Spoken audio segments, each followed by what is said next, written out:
Voilà. Bon, alors bonjour à tout le monde. Encore bonne fête pour la transfiguration.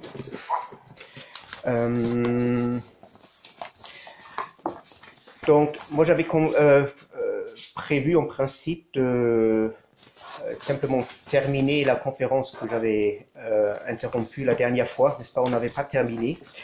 Par contre, alors ce ne sera pas très long. Par contre, j'avais eu une petite conversation et à cette occasion-là, on a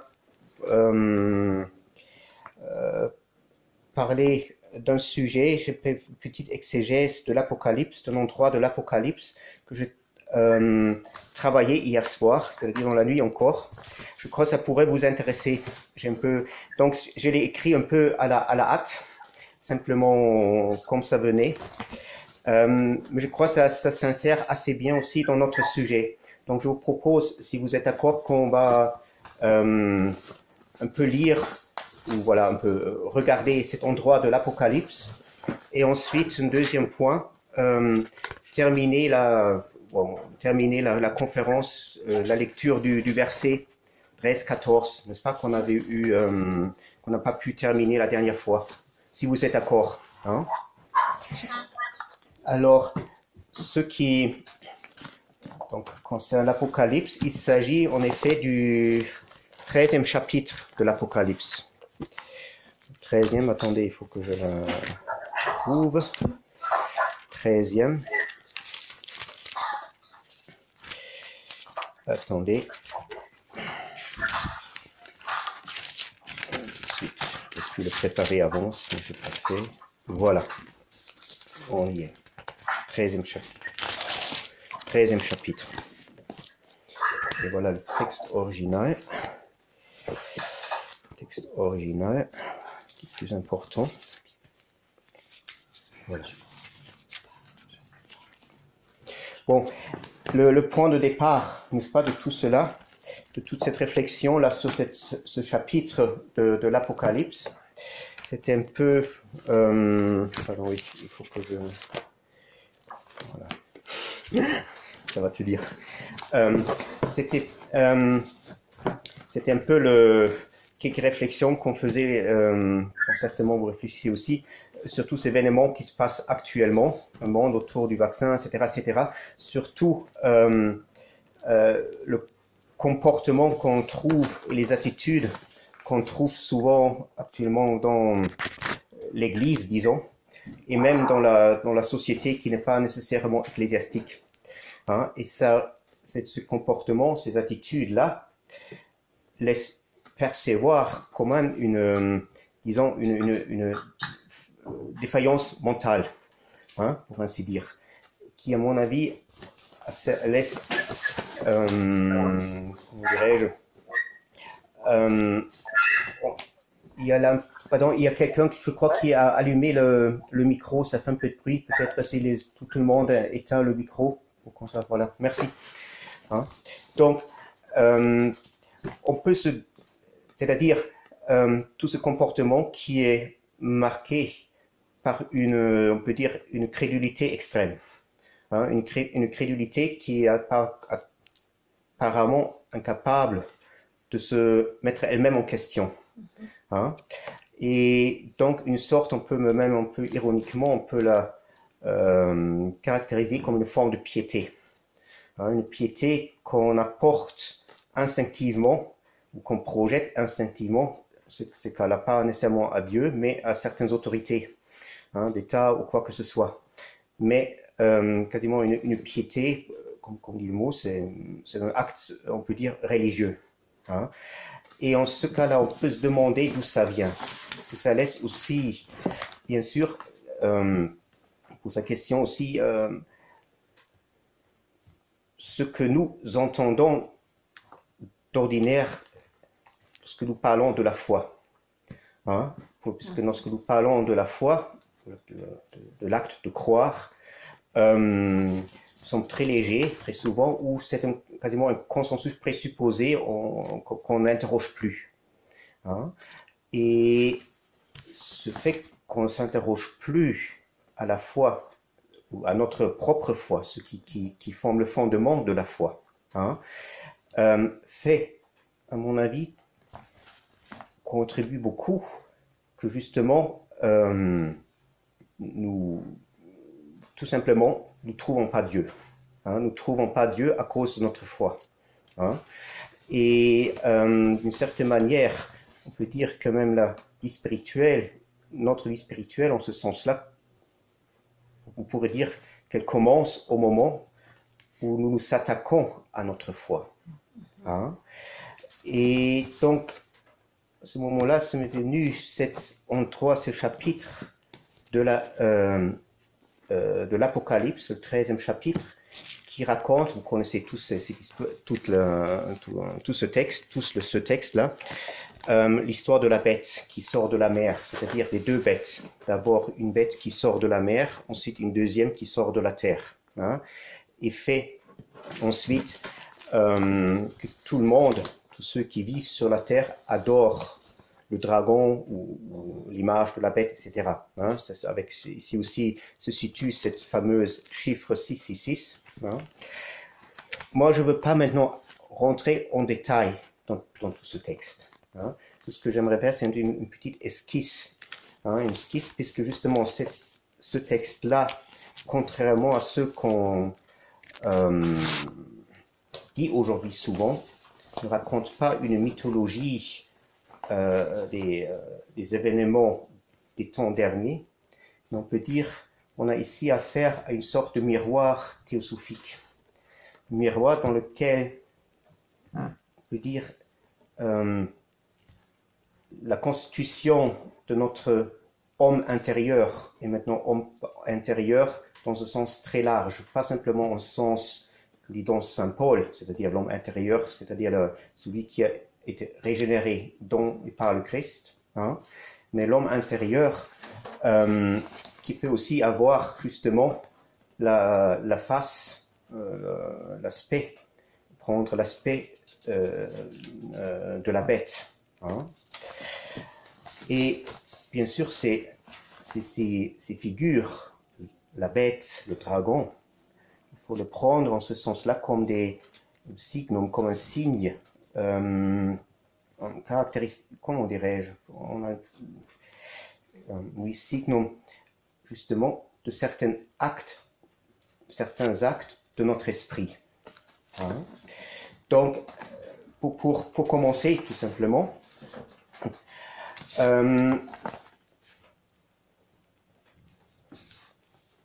ce que je peux demander pour rappeler la question du départ, qu'est-ce que c'est le motif de notre crédulité, de notre croyance? Hein, moi, je fais maintenant un peu la différence entre la crédulité, Gläubigkeit et la foi, hein, Glaube proprement dite. Pourquoi et comment est-ce que nous sommes croyants, crédules, hein? Et bien sûr, là, nous sommes aussi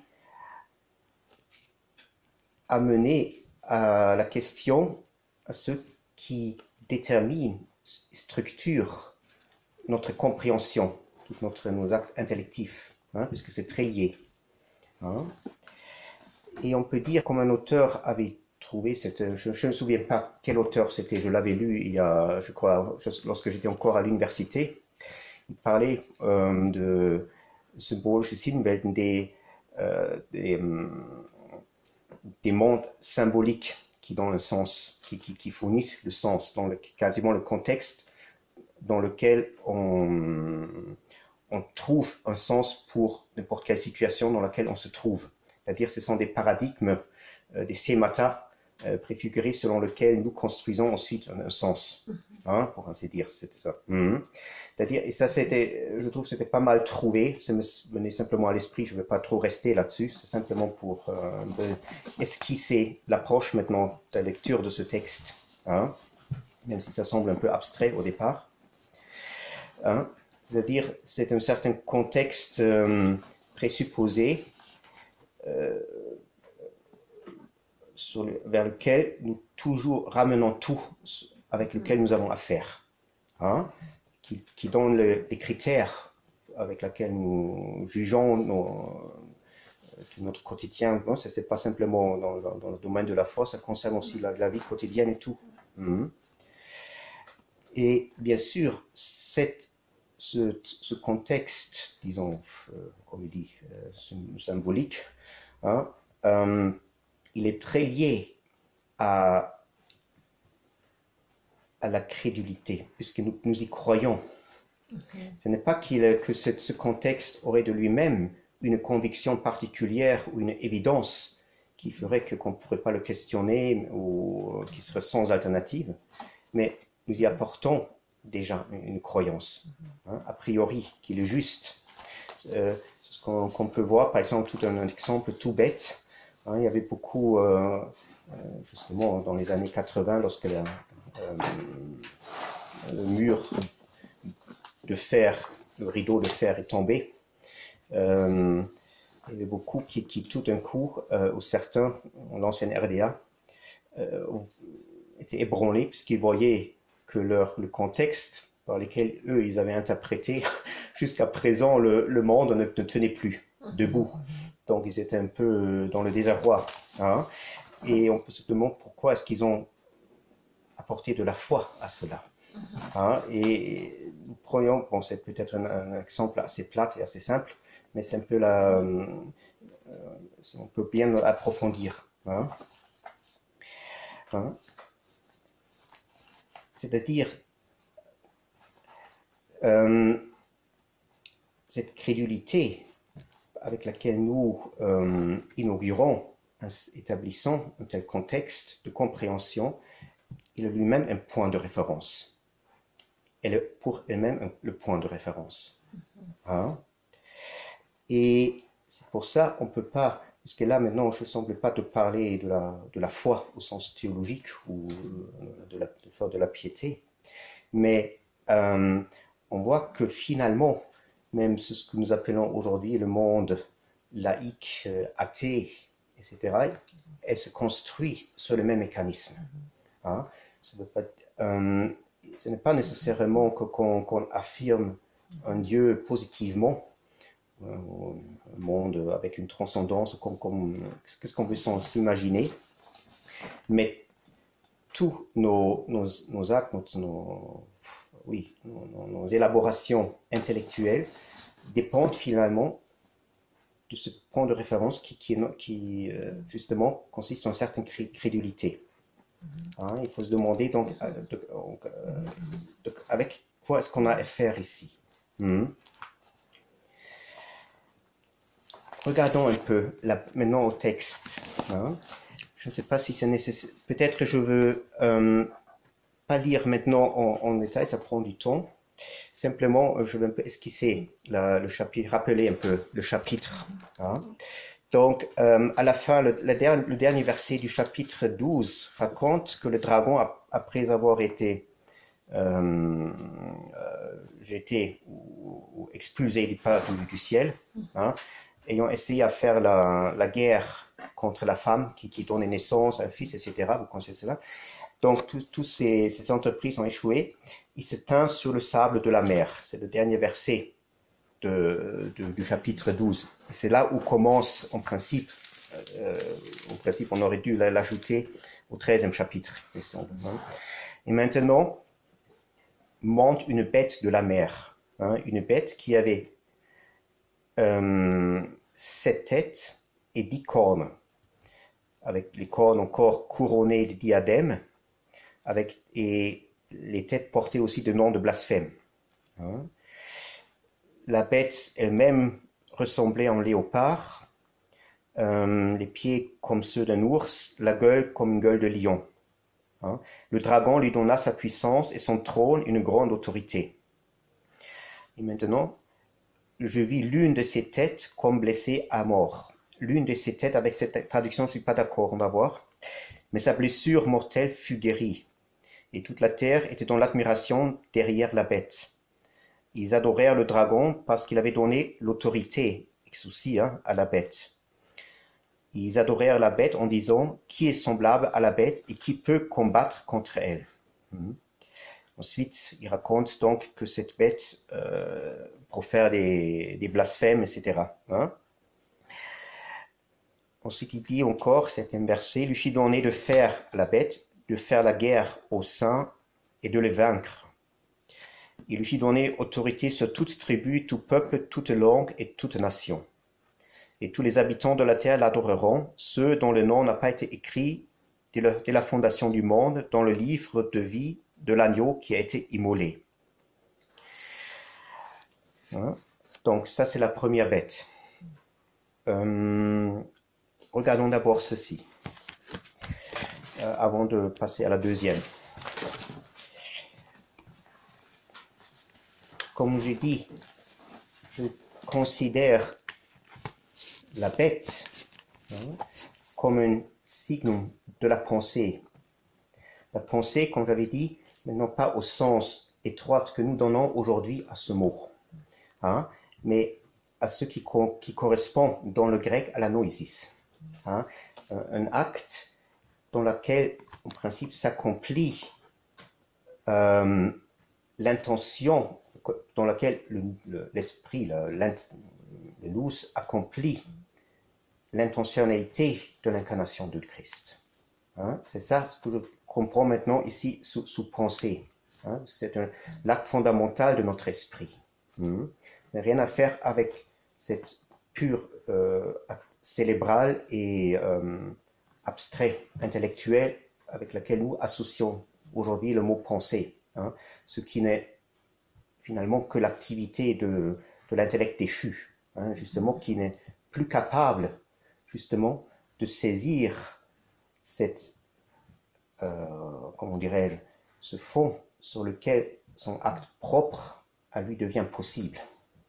C'est pourquoi il devient un acte impuissant et faux, faussaire. Et bien sûr, cet acte de pensée, au sens plénier du mot, comprend la formation même, ou la prise de forme, l'accomplissement formel de, justement, comme j'ai dit, l'intention de l'incarnation de Christ, de la venue du Christ. C'est-à-dire que le Christ, dans l'acte de pensée, prend la forme du sujet, du sujet humain.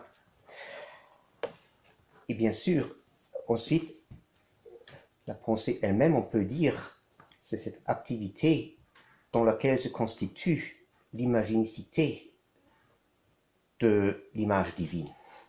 C'est par cet acte-là que l'homme devient véritablement l'image divine. Bien sûr, maintenant, si nous voyons qu'apparaît pas l'homme, mais une bête, on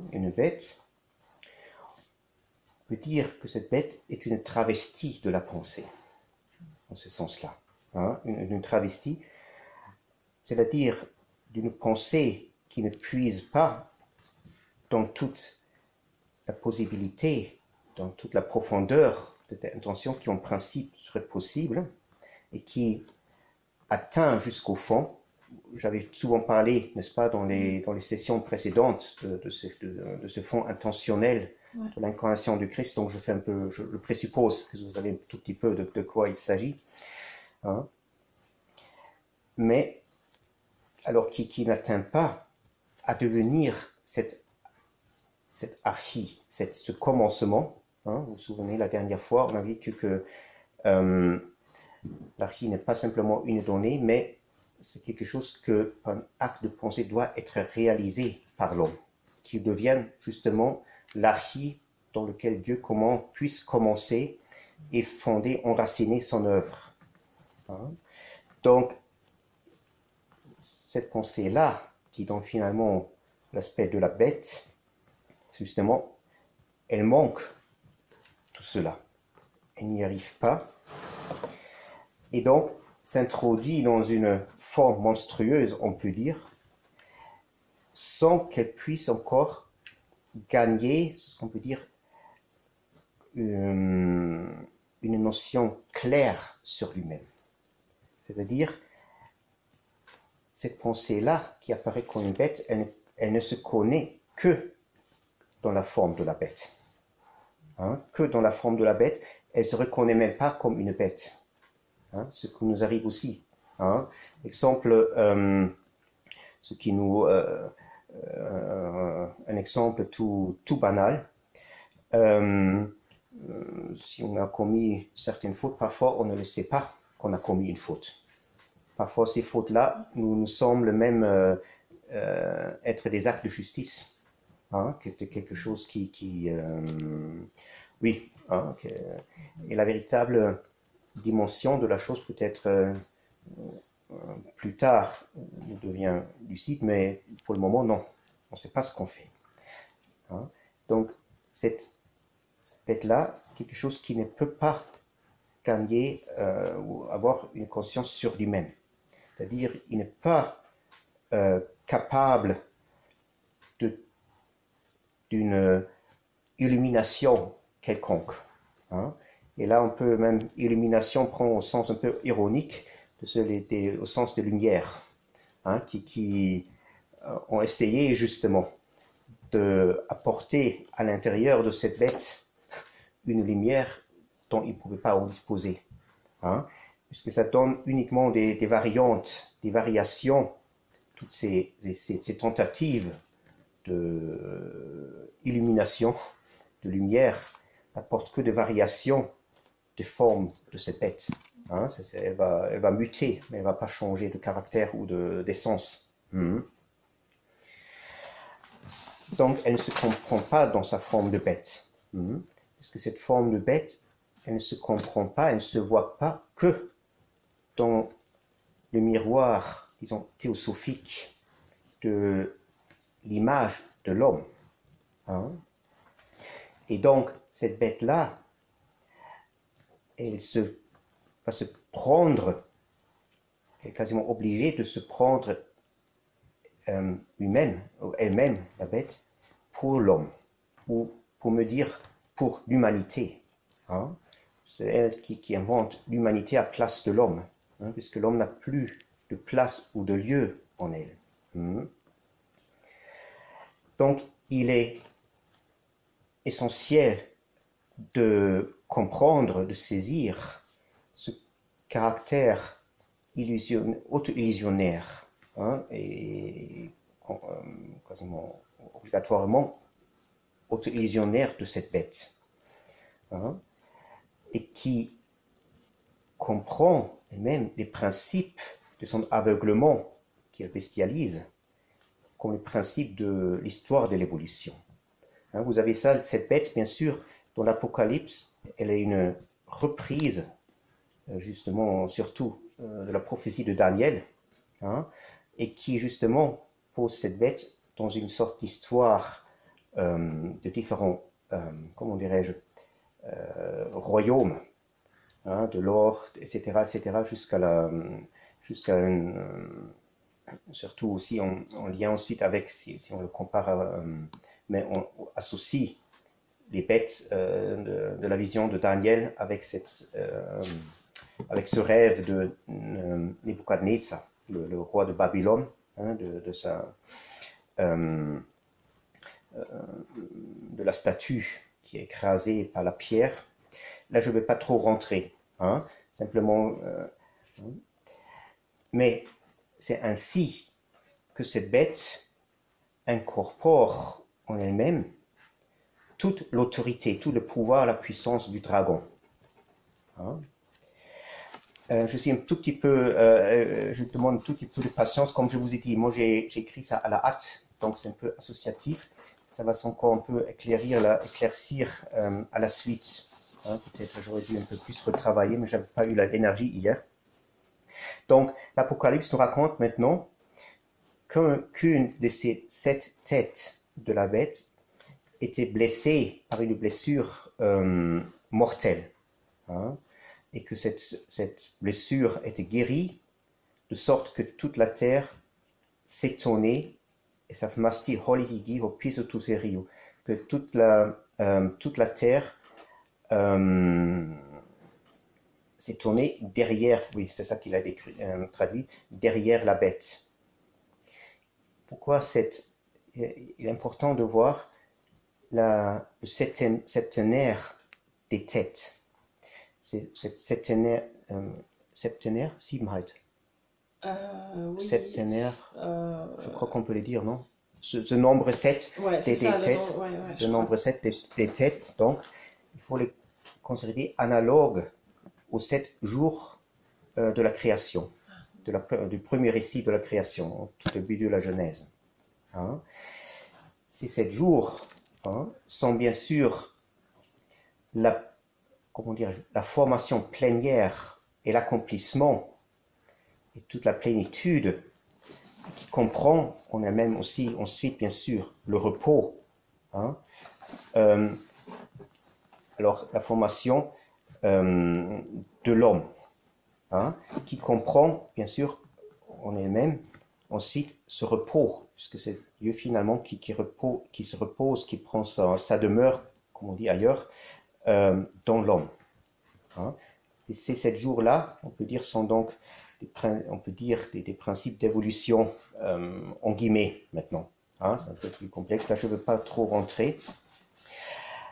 Mais donc, que ces nombres 7 des jours, finalement, il est résumé, récapitulé ou résumé dans l'unité et l'unicité d'une seule face. Hein, d'une seule face, c'est-à-dire dans l'unicité d'un seul organisme de révélation. Hein, ce que forme ensuite la totalité de cette image divine qu'est l'homme. Hein, selon ce que Dieu en veut. De dire que ces 7, chaque tête ou chaque jour n'apparaît que jamais pour lui-même, jamais isolé, mais toujours dans le contexte et dans le lien avec les autres 6. Hein, c'est toujours une totalité. On ne peut pas isoler ces moments. Ici, maintenant, nous avons justement une analogie, mais une analogie qui va à l'encontre de cela. On a 7 têtes. Hein, et cette tête veut dire que chaque nombre de ce septénaire, de ce nombre 7, forme en lui-même une unité, pour ainsi dire.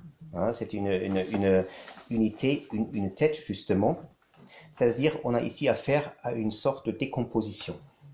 Une décomposition d'une unité primordiale, si l'on veut ainsi. Hein, parce que d'une unité primordiale, mais une unité primordiale qui elle-même n'est plus pensable et ne peut plus être atteint au moment où justement la bête à cette tête apparaît. Hein? Puisque c'est l'apparition de la bête à cette tête marque justement la disparition de cette unité primordiale. C'est-à-dire cette unité ne peut même plus ni saisie, ni être pensée, elle ne peut pas non plus être atteinte. Mais elle a complètement disparu, justement, dans une figure de décomposition que cette bête, en effet. La bête est une figure de décomposition. Et là, revient en jeu avec cette bête. Donc, on a affaire avec ce que j'avais appelé, c'est-à-dire c'est pas moi qui a trouvé cette notion, mais je l'avais déjà utilisée précédemment. On a affaire ici à cette image de disparition, Entschwundenheitsbild en allemand. On avait déjà parlé, c'est-à-dire l'image qui est évoquée, provoquée par la séparation de la pensée au sens de noesis, au sens plénière, de l'intentionnalité primordiale de la kénose.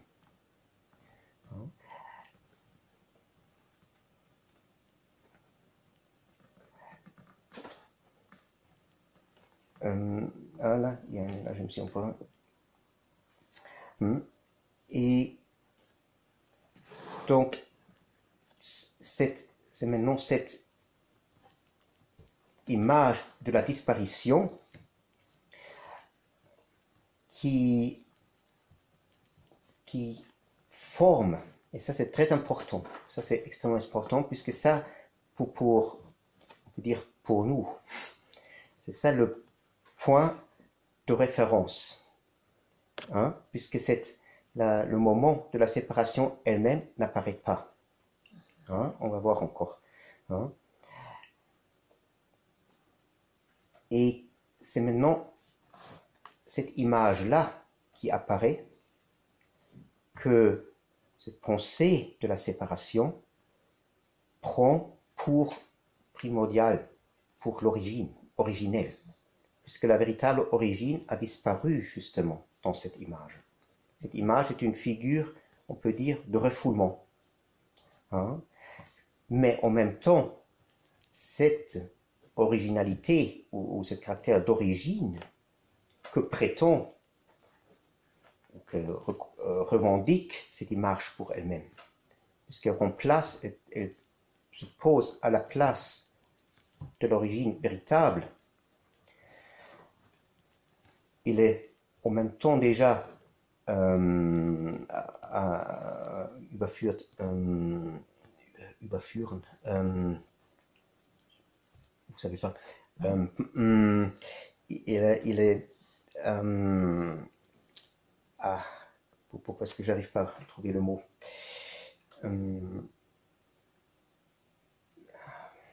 j'ai pas de Attends. Je cherche.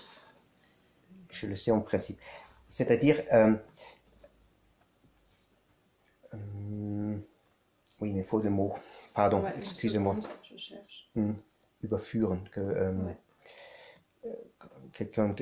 überführen quelqu'un d'un crime. Condamné. Non, c'est pas ça. Bon, je vais essayer de paraphraser autrement. Hein? Elle est sacrée. Pardon? Pardon? J'ai pas entendu. J'ai pas entendu. J'ai pas... Captée, séduite? Non, c'est pas du tout. Plus. Bon, tant pis. Confondre, convaincre. Ah oui, peut-être convaincre. Merci, ça va. Là, je me débrouille. Convaincre. Hein? Justement, cette revendication d'être l'origine que revendique pour elle cette image, en se plaçant à la place, justement en apparaissant à la place de l'origine véritable, il est d'avance et en principe a priori convaincu d'être faux, hein, d'être illusoire, justement à cause de ce caractère de décomposition qui apparaît dans les 7 têtes. Hein, dans les 7 têtes. Et on peut dire, il faut bien maintenant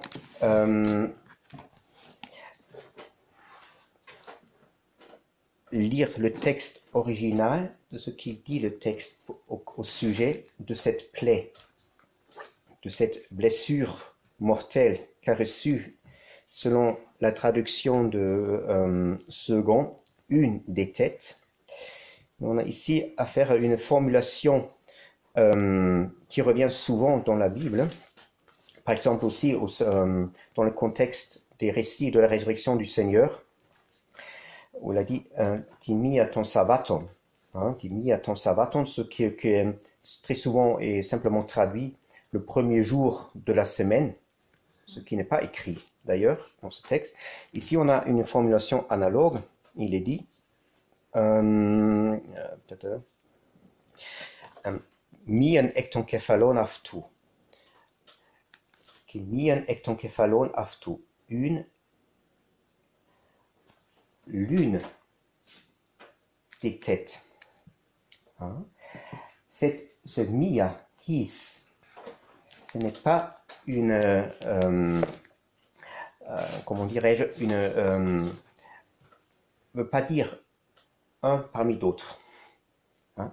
ni le premier. Premier, ça veut dire proton. Là, en tout cas, il n'est pas question ici du premier, c'était pour faire allusion à ce que je citais de la récit de la résurrection. Hein, c'est pas le premier jour de la semaine. Ce mia pose de problème, hein, pour la plupart des traducteurs, parce que la notion derrière l'idée n'est plus conçue.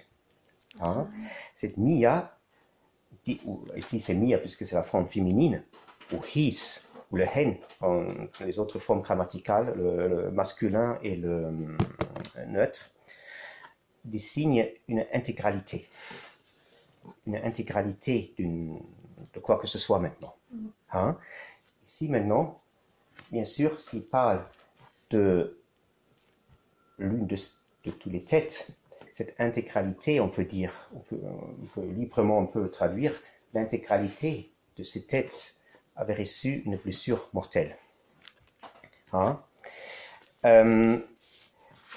Donc, il ne s'agit pas d'une de ces têtes, puisque si on parlait maintenant d'une de ces têtes, on pourrait, puisque l'auteur ou le Saint Jean qui a reçu cette révélation, il ne précise pas de quelle tête il s'agit. Hein? Il dit simplement une des têtes. C'est un peu arbitraire et ça ne semble pas donner beaucoup à apporter à la compréhension du texte.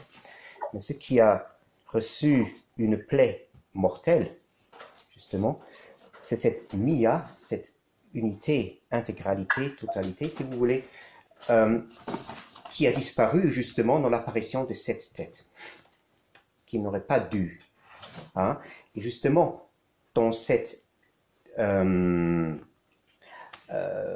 blessure mortelle, ça veut dire cette bête qui apparaît, elle porte la mort en elle-même.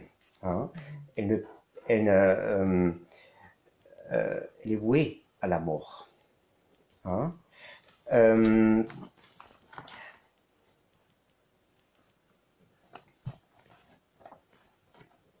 Donc, en principe, la bête, oui. Pardon, c'est comme le Himeramia de la Genèse. Himeramia, oui, par exemple, là aussi vous avez Himeramia. Hein? Ça aussi, c'est pas le premier jour qu'on trouve souvent dans les traductions. C'est un seul jour, disons, qui intègre un tout, hein, on pourrait dire. Hein? C'est tout à fait ça. Hein? C'est toujours le même problème, hein, avec ce mot. Hein? Donc d'ordinaire, dans les traductions, il se débrouille en disant le premier. Mais pour le premier, il y a vraiment un mot dans le grec. Hein? C'est pas nécessaire de recourir au mia ou au his. Hein? Tout à fait. Hein? Donc, en principe, la bête, hein, elle semble ou ouvre au moment où elle apparaît, la bête à 7 où elle apparaît, en principe, elle ouvre la mort. Elle n'a pas de possibilité de subsister d'existence. Hein? Parce que, justement, elle n'est rien d'autre que la décomposition de cette intégralité. Hein? Maintenant, c'est-à-dire, on peut même dire, puisque cette bête n'est rien d'autre que la séparation même de cette intentionnalité de la kénose, de cette intentionnalité de Dieu. Hein? Et justement, cette séparation, elle ouvre une plaie, une blessure inguérissable, hein? Par laquelle, bien sûr, ce qui est généré par cette séparation qui se définit, qui trouve toute sa justification, pseudo-justification dans cette séparation qui se génère, il est voué, exposé à la mort. Maintenant, demandons, le texte nous dit que justement cette plaie a été guérie, ce qui en principe n'est pas possible. Hein? Il parle de quelque chose qui est impossible, une antinomie, une contradiction. Qu'est-ce qu'il veut dire là? D'abord,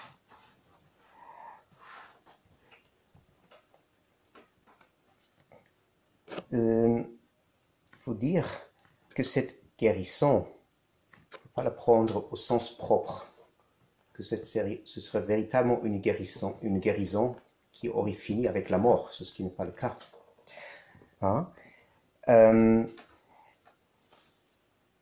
cette guérison de la plaie est impliquée même, on peut dire, dans l'essence, dans l'être de cette image de la disparition. Justement, puisque cette image de la disparition, elle fait disparaître justement cette séparation originelle qui a son origine. Hein? Et par en faisant disparaître la séparation à laquelle cette image doit toute son existence, elle fait aussi bien sûr disparaître cette unité primordiale, cette intégralité immordiale, et puisque ça n'apparaît plus, tout ce complexe, c'est-à-dire tout l'espace, toute la dimension dans lequel en principe réside et devient accessible à Dieu, ce qui n'apparaît plus, hein, cette image semble saine. Hein? Bien sûr, une santé qui n'y est pas. Hein? C'est pourquoi elle va toujours être prise dans une sorte de décomposition et toujours être en train de reconstituer une unité salvatrice. C'est ce qui se passe à l'intérieur de l'image. L'image est une unité qui ne peut pas maintenir. L'unité, dès qu'elle est constituée, porte en elle-même le germe de la décomposition. Hein? C'est ce que nous voyons partout dans le monde. Hein? Les États, ils se forment, voilà, l'histoire, simplement un regard dans un livre d'histoire, on peut apprendre cela. Hein? Il n'y a rien qui reste ici. Rien.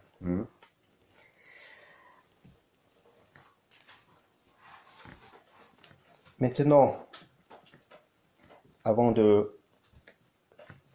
comme il y a dans un deuxième pas, nous pouvons dire que cette plaie devient visible, saisissable, comprise, celle-ci visible, où l'incarnation de Jésus-Christ est véritablement comprise et réalisée, et là où les implications, l'impact de cette incarnation de Jésus-Christ sont véritablement réalisés. Hein? Maintenant, selon l'apôtre, c'est dans le deuxième épître aux Thessaloniciens, ce n'est pas à tout le monde qui a la foi. Hein? Ou pantonipistis, il dit. Hein? Mais là, bien sûr, il ne s'agit pas de cette crédulité que nous sommes en train un peu de vouloir un peu éruer le caractère et les origines. Là, il s'agit justement de la foi qui perce jusqu'au fond pour devenir commencement ou archi. C'est-à-dire, là, s'il n'est pas à tout le monde la foi qui seule puisse réaliser les implications de l'incarnation du Christ. Hein? Ce n'est pas tout le monde qui puisse avoir une idée juste, une notion juste de cette blessure mortelle de la séparation.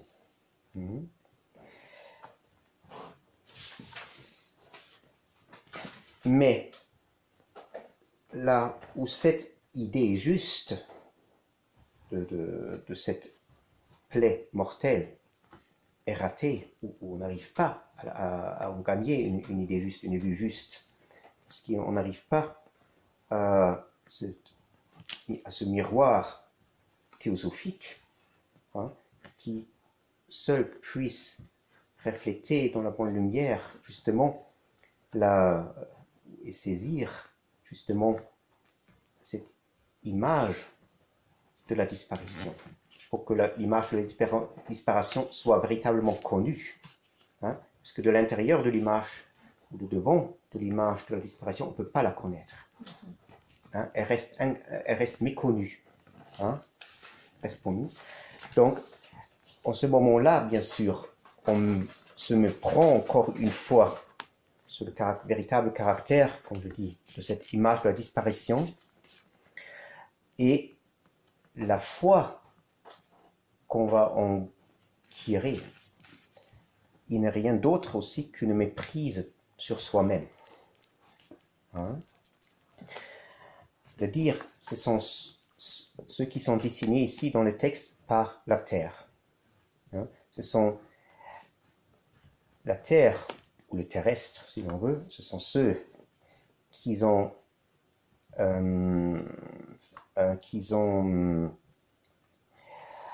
verfallen sein, qui sont non verfallen und qui sont verfallen. Ouais. Pardon, sorry. C'est pas égaré, trompé de chemin? Non. Non plus? Non. Qu'est-ce que ça peut être? Vous l'avez? Attendez, La prochaine fois, je ramène mon dictionnaire. Hein, pardon, là, je sais. ça vient. Juste que je lui mette que je le veux en français. Expire. Non, non. Ah non, c'est pas ça. C'est juste, mais c'est pas la signification que moi je... Verfallen, décliner, être... Non, ils n'ont pas la signification que je cherche. Bon, il faut que je me débrouille autrement. Tomber sous l'emprise. Ah oui, c'est l'emprise, voilà. Voilà. C'est-à-dire, ce sont ceux qui sont tombés sous l'emprise de la réalité établie et évoquée justement par et dans cette image de la disparition. Ce sont eux donc qui s'étonnent, et Savmasti, hein, qui s'étonnent, c'est ça ce qu'il a dit, hein, qui sont dans l'admiration, qui s'émerveillent, qui sont l'admiration de la bête, hein, dont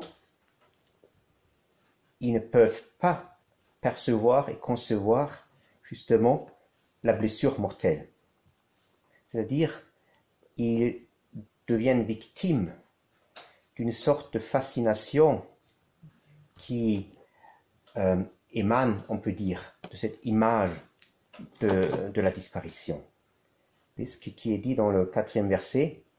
Et ils adorèrent le dragon parce qu'il donnait l'autorité, la puissance, le pouvoir à la bête, et ils adorèrent la bête en disant qui est égal à la bête et qui peut faire la guerre contre elle. Qu'est-ce que ça veut dire maintenant, avant d'avancer un peu plus, qu'est-ce que ça veut dire cette force, cette explosia, cette puissance du dragon, hein, cette force du dragon,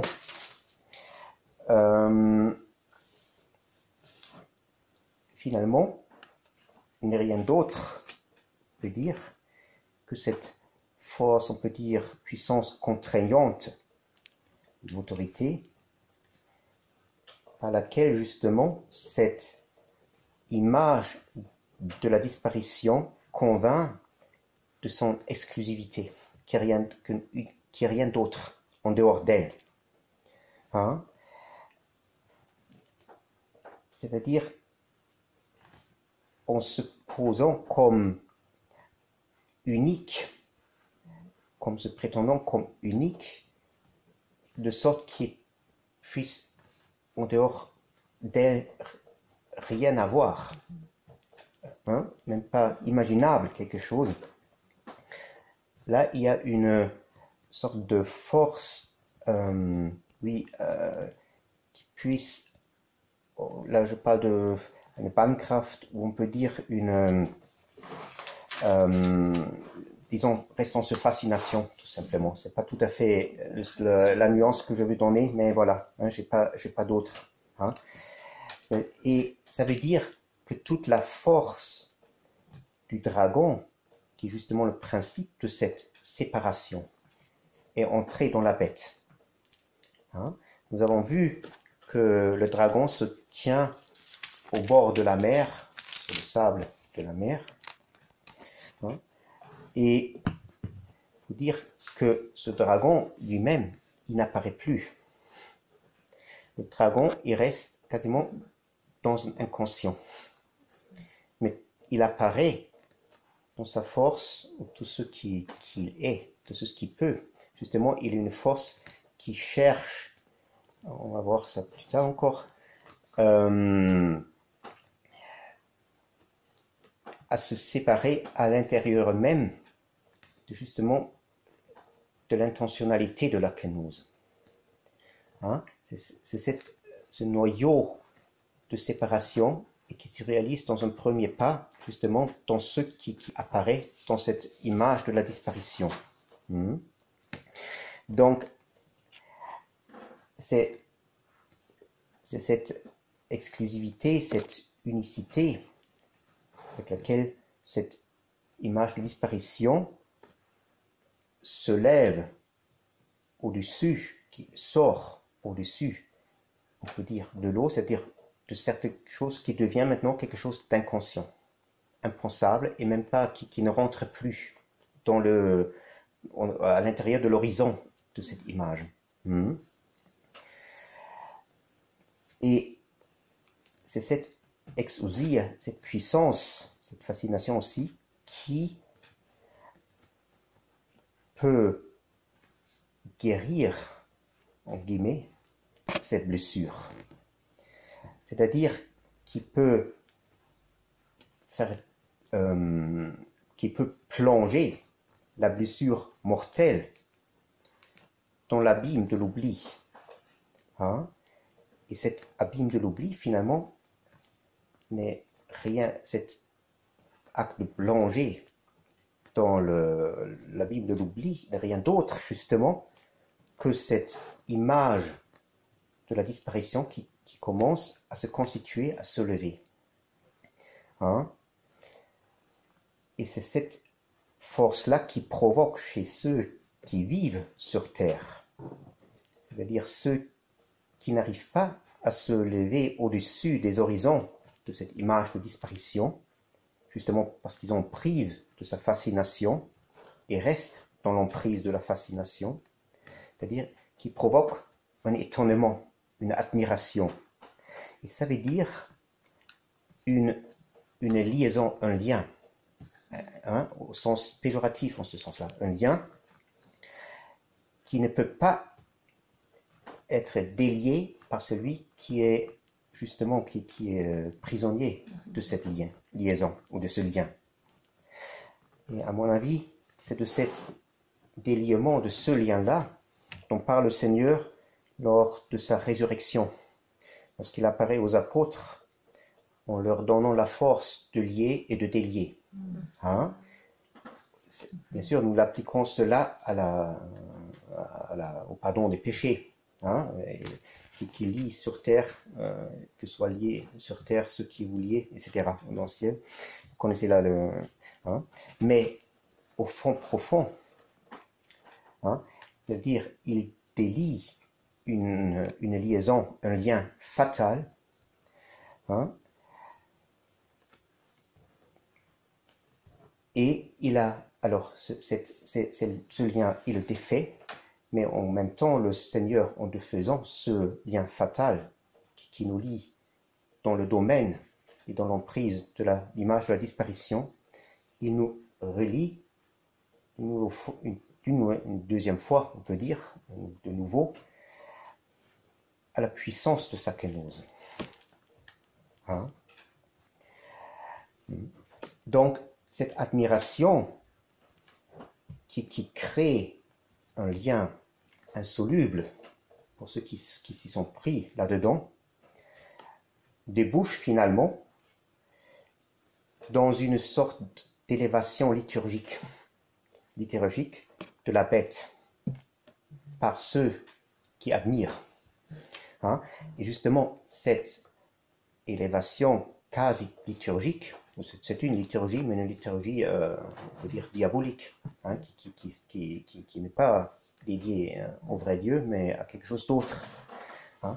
Et justement, cet acte liturgique n'a rien d'autre comme but, finalement, d'établir, d'instituer l'image de la disparition.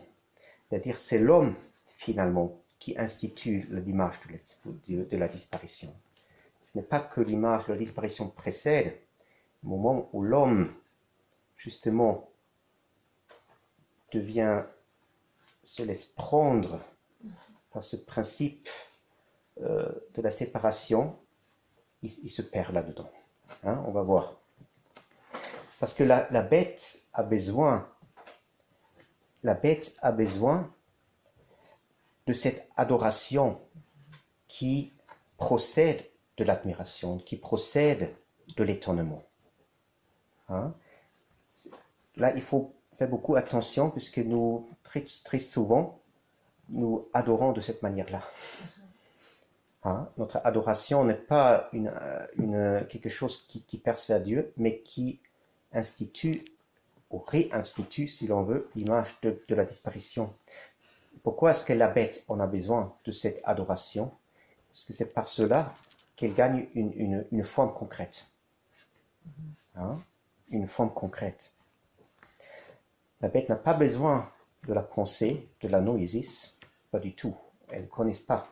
Hein? C'est inaccessible, ouais. Mais elle a besoin de l'adoration. Hein?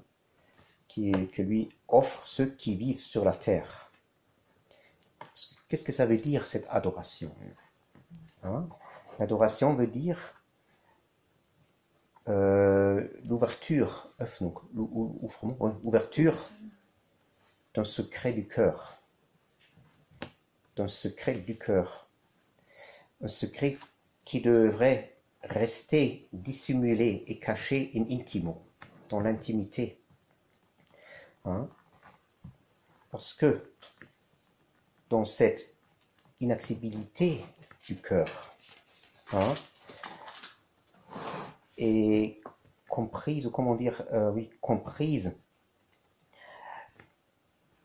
pour ma formulation, là je reste un peu trop littéral sur l'allemand, est comprise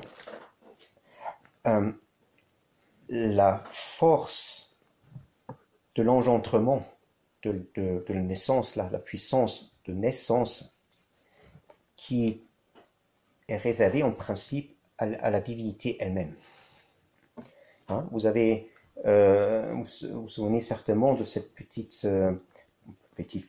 de cette prophétie d'Ézéchiel qu'on lit toujours au fait de la Mère de Dieu, qui parle de la porte close à l'Orient, que uniquement le prince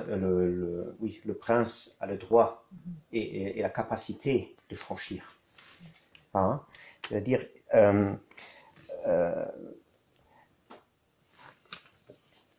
puisque c'est avec cette force de naissance, cette puissance de donner une naissance, que l'âme accomplit cette prostitution que dénoncent chez elle souvent les prophètes. Hein, la prostitution de l'âme chez les psaumes, dans les psaumes, chez les prophètes, c'est un locus communis. Hein, comment on dit? Un lieu commun. Un lieu commun, merci. Un lieu commun. Hein, qui est aussi, finalement, cette prostitution-là, hein, cette débauche-là, la raison et la cause, justement, pour toute ensuite toute débauche et prostitution corporelle. Hein. Et ce qui intéresse plus ici, c'est bien sûr on peut dire, cette prostitution primordiale de l'âme dans l'acte d'adoration. C'est-à-dire cette excitation de l'admiration ou de l'étonnement n'a pour but que d'exciter le cœur à un acte illicite. Un acte illicite par lequel le cœur effuse son secret intime, son secret intérieur, qui autrement, si elle ne fusait pas, serait inaccessible pour la bête. Hein? Effuse son secret intime, justement, dans cette image de disparition qui en elle-même n'a pas d'essence, pas de substance, on peut dire plus en français. Hein?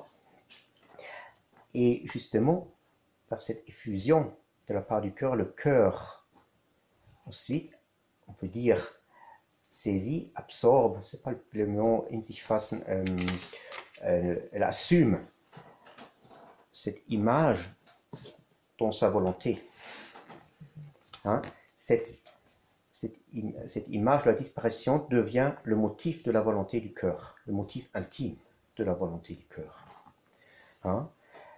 Et à ce moment-là, institue la pseudo-divinité, l'idole, on peut dire. Hein? L'idole, qui le me prend pour le vrai Dieu. Hein? Et c'est ce qui est exprimé dans cette acclamation, disons, liturgique, qui est rapportée ici dans le texte, qui est égale à la bête.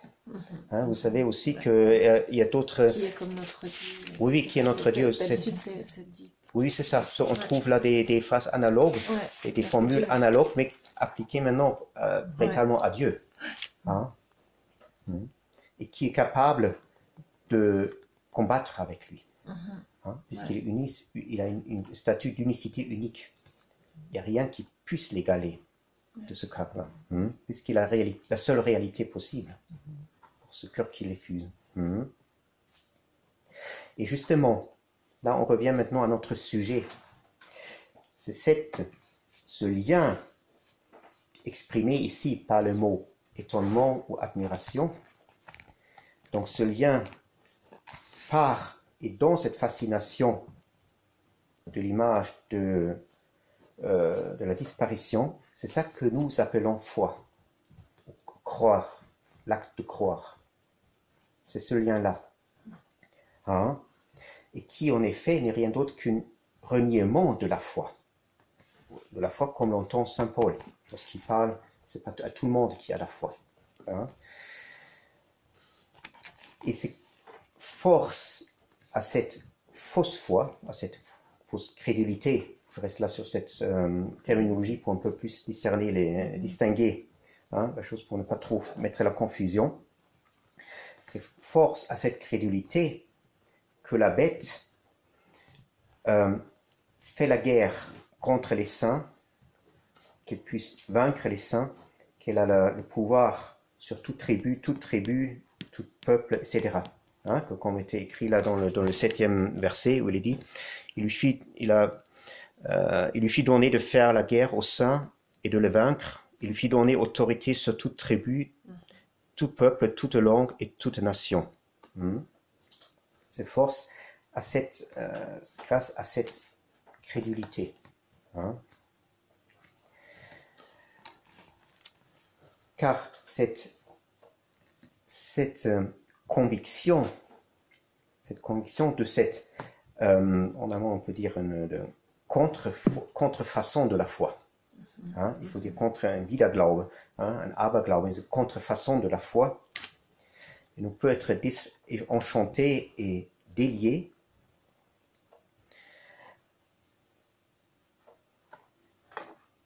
ou cet lien primordial de l'admiration ou de l'étonnement face à la apparemment face à l'originalité, exclusivité, unicité apparemment incontestable de cette image qui se lève de l'eau ou de la mer, de l'inconscient, où cet lien sera délié. Et il est clair que nous tombons sur des difficultés énormes et des obstacles énormes, là où l'homme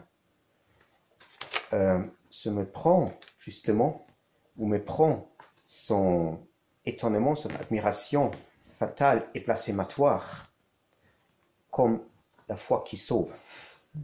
Une confusion. Et donc, ramène le charisme apostolique oui, la parole des apostoliques, la parole de Dieu, justement sur cette contrefaçon de la foi qui le sépare justement de l'intention salvatrice de Dieu. Hein?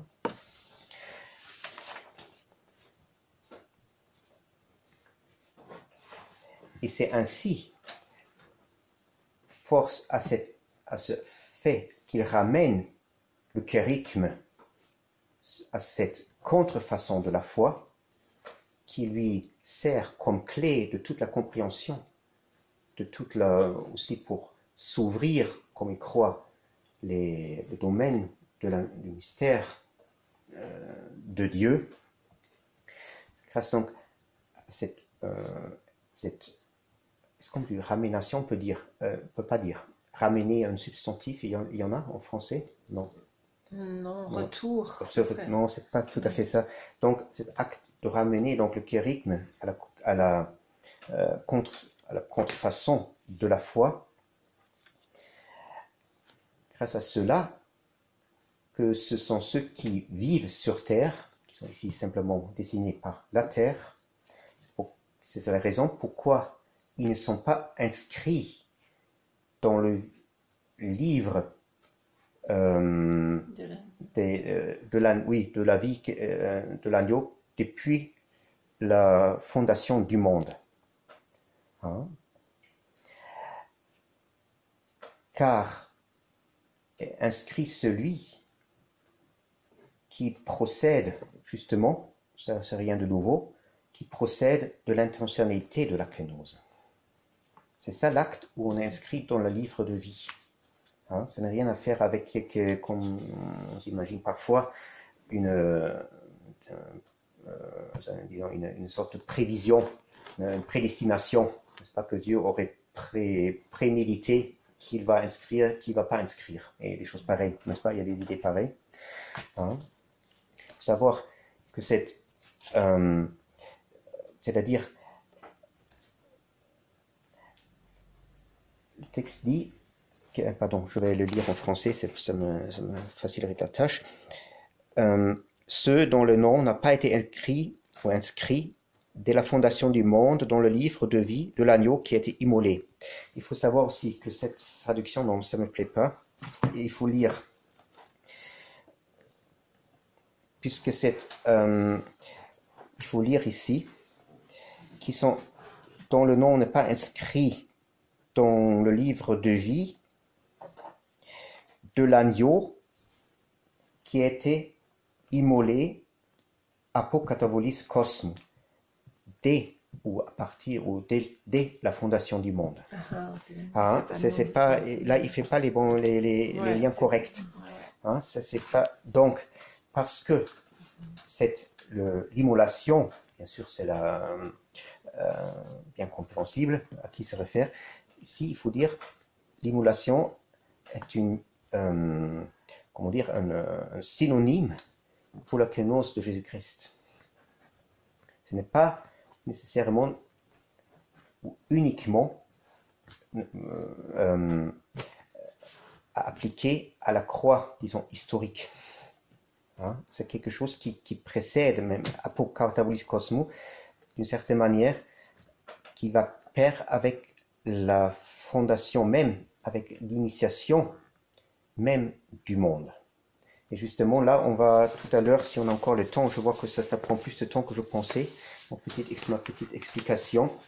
C'est ce que je voulais dire pour la fin de nos versets de l'Ecclésiaste. Hein?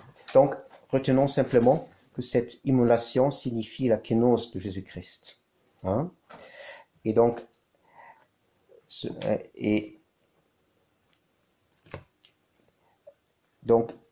inscrit est celui qui procède de cette intentionnalité de la kénose, c'est-à-dire kénose, puisque par cette immolation, la divinité elle-même, elle se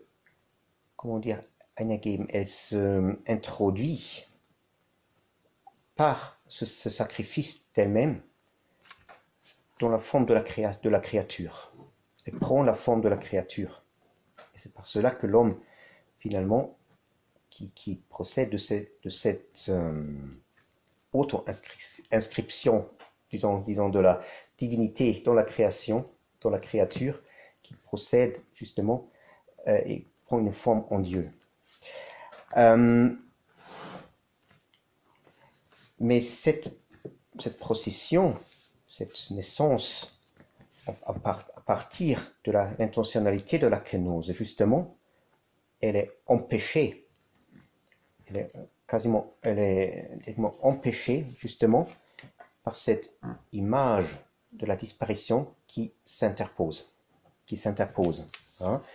Elle s'interpose parce que l'homme ramène tout à ce processus qui constitue finalement l'image de la disparition. Et comment est-ce qu'il s'interpose? Parce que elle excite l'ouverture et l'effusion du secret du cœur. Hein? Et de façon que l'homme qui, par cet acte quasiment liturgique, donne forme et vie à une idole en lui-même, se livre, on peut dire, rase lui-même du livre de vie et se livre à la mort.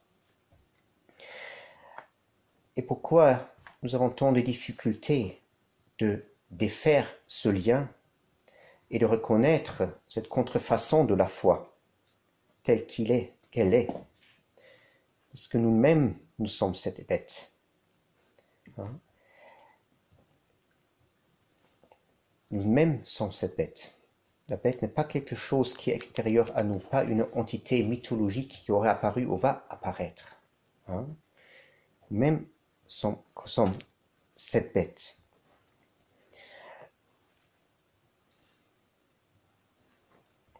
Parce que rien d'autre que cet acte de lever et d'instituer toujours cette image de disparition auquel nous devons tout notre être, notre Dasein, hein, notre être. Hein. Et du fait, nous sommes plus capables de mettre un terme, une fin à cette méprise de la bête. Parce que nous prenons la bête pour un homme. Hein? Parce que la bête, comme nous l'avons dit, elle ne se connaît pas elle-même. Et là, maintenant, nous arrivons à la deuxième partie de notre lecture, qui, dans notre contexte, est encore plus pertinente, plus intéressante. L'apparition de la deuxième bête. Hein? Il s'agit là des versets 11 à 17. Alors, le Saint Jean continue donc, après avoir... je saute là quelques détails du texte, hein, je ne l'ai pas fait mot à mot. Maintenant, il continue, 11e chapitre. Maintenant, il voit une autre bête monter de la terre, qui avait 2 cornes semblables à celles d'un agneau, et qui parlait comme un dragon. Elle exerçait toute l'autorité de la première bête en sa présence. Elle faisait que la terre et ses habitants adoraient la première bête dont la blessure mortelle avait été guérie. Elle opérait de grands prodiges, même jusqu'à faire descendre du feu du ciel, etc. Elle séduisait les habitants de la terre par les prodiges qui lui étaient donnés d'opérer en présence de la bête, en disant aux habitants de la terre de faire une image à la bête qui avait la blessure de l'épée et qui vivait. Il lui fut donné d'animer l'image de la bête, afin que l'image de la bête parlât, et qu'elle fit que tous ceux qui n'adoreraient pas l'image de la bête fussent tués. Et elle fit que tout, petits et grands, riches et pauvres, libres, esclaves, reçussent une marque sur la main droite ou sur le front, etc., que personne ne put acheter ni vendre sans avoir la marque, le nom de la bête ou le nom de son nom. Et ensuite, il y a le nombre 666. Après, je ne veux pas parler là maintenant, c'est une autre fois. Donc, nous trouvons donc une doublure des événements dont on parlait déjà dans ce texte, grosso modo, hein, une doublure.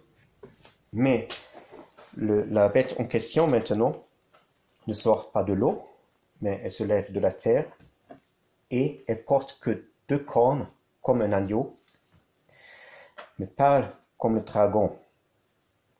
Donc le dragon que nous avons identifié comme le principe dissimulé dans l'inconscient de la séparation, d'avec l'intentionnalité de la kénose, qui ainsi est réduit, qui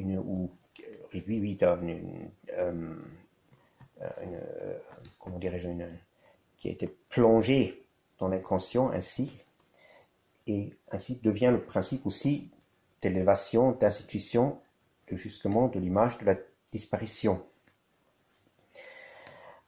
Et qu'il laisse tout son pouvoir, toute son exousia à la bête, c'est-à-dire tout son pouvoir entre dans cette bête. Donc, nous avons dit aussi que ce pouvoir qui entre dans la bête, qui est transféré dans la bête, n'est rien d'autre que l'ouverture et l'effusion du secret du cœur dans l'étonnement provoqué, puisqu'il n'y a pas d'autre pouvoir, il n'y a pas d'autre puissance. Oui, ça, on a déjà parlé, je ne vais pas... Donc, nous avons dit donc, que sont sur la terre, que sont terrestres, ceux qui se laissent emporter à l'admiration et ensuite à la prostitution du secret de leur cœur. Et donc, il faut d'abord, ça c'est encore important, une nuance que j'avais un peu sautée tout à l'heure, que le dragon finalement, tout son pouvoir ne réside que dans ce secret du cœur. Il n'a pas de pouvoir pour lui-même. Tout son pouvoir réside dans ce secret du cœur qui en principe n'est pas à lui, mais qui est, comme j'avais dit, réservé en principe à Dieu. Une puissance dont Dieu uniquement puisse véritablement s'en servir, mais qui devient son pouvoir au moment où l'homme les fuse. Les fuse justement dans cette image de disparition. C'est ce qui veut dire que c'est qu'on peut dire souvent que l'homme donne accès au mal dans la création. Si l'homme n'avait pas ouvert les portes de l'enfer, l'enfer ne serait jamais entré dans la création. Donc les saints pères disent ça. Ils se réfèrent à cela. Donc maintenant, on a une deuxième bête qui ressemble à un agneau, mais pas comme un dragon.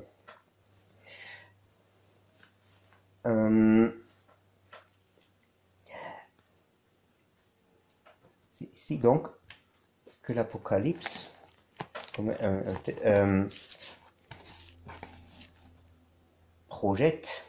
traite du fait que notre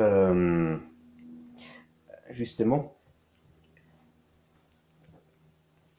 la foi dans l'incarnation de Jésus-Christ puisse tourner en une forme justement de l'image de la disparition.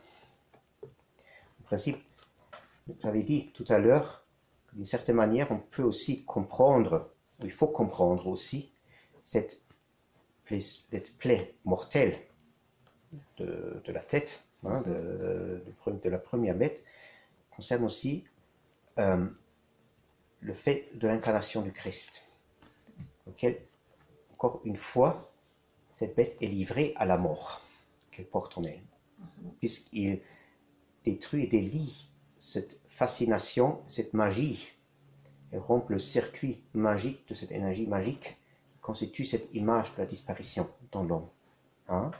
Maintenant, de la terre, puisque l'homme n'est pas capable, justement, comme je disais, de saisir le secret, le mystère de l'incarnation, de ce que ça comporte. Hein, ce n'est pas un acte de réflexion universitaire sur les œuvres de Jésus, etc.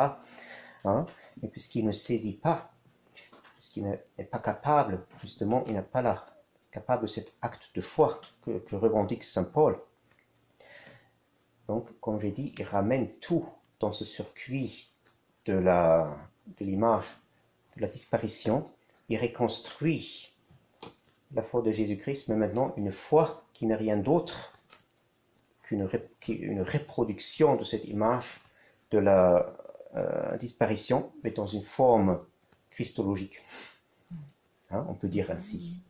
Hein. C'est pour ça qu'il porte deux cornes, comme l'agneau, Christ, hein, mais il parle comme le dragon. Hein, il a la voix du dragon. Donc personne ne puisse s'en tirer.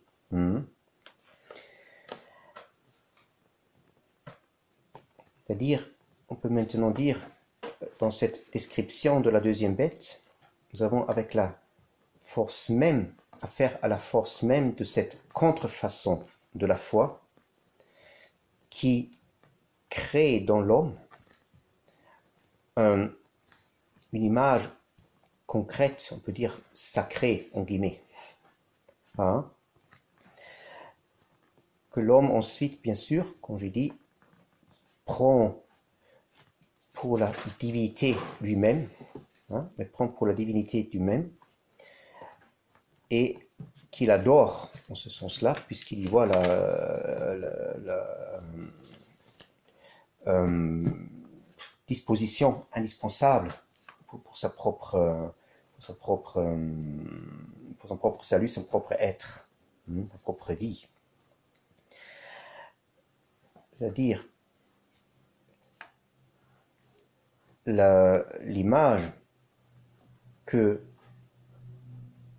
la deuxième bête demande à former à la première bête, hein, cette image dont il parle dans le 14e verset, c'est le produit justement de cette énergie, c'est-à-dire l'énergie qui concrétise et donne essence, hein, cette énergie du secret du cœur, hein, qui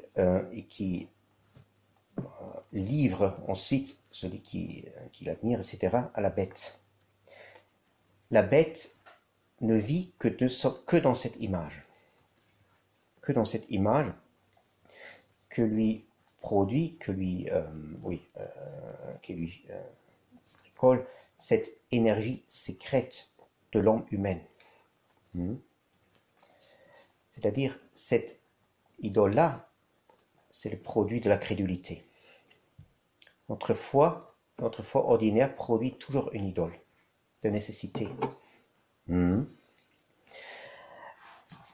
Et là, nous comprenons que ce que nous appelons croyance, crédulité, piété, ce n'est pas nécessairement lié à des formes, ce que nous appelons sacrales, sacrées, à des formes sacrées, hein, mais ces formes-là, disons, il peut produire n'importe quelle forme, hein, indépendant du contexte culturel et civilisation, etc. Mais il peut apparaître dans toute forme qu'il produit. Hein. Et à mon avis, c'est ça qui s'est justement passé si on regarde dans l'histoire de l'Église. À un moment donné, on peut en ce moment-là vraiment aussi lire, bien sûr, bien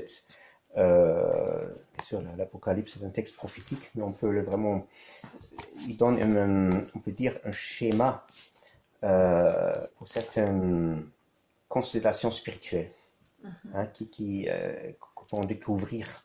Hein. Justement, que dans une certaine forme de piété dans l'Église,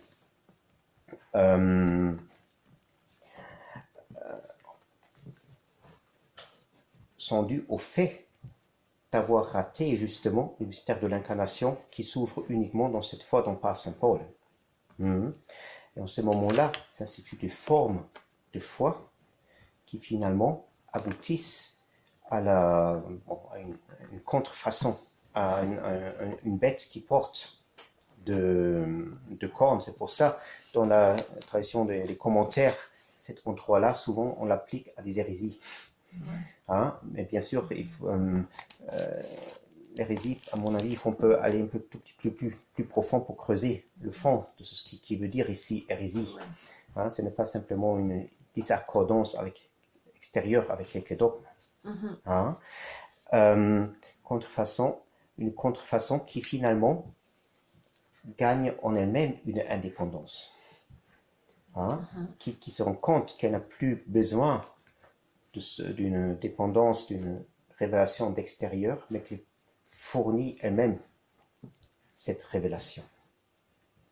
Hein? C'est ça qui se fait au moment où ce qu'on appelle apparaissent le temps moderne. Et la fameuse émancipation de la philosophie, du corset de la foi. Hein? C'est toute la fierté aujourd'hui encore. Hein?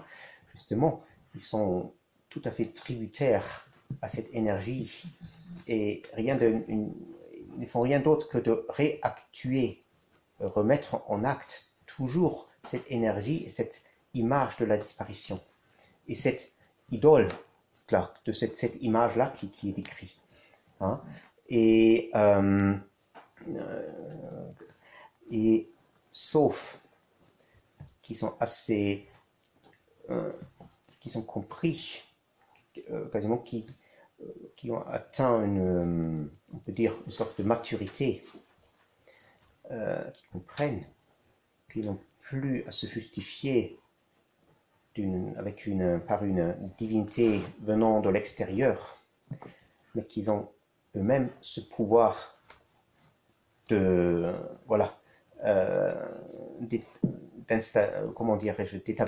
d'instituer, hein, par eux-mêmes.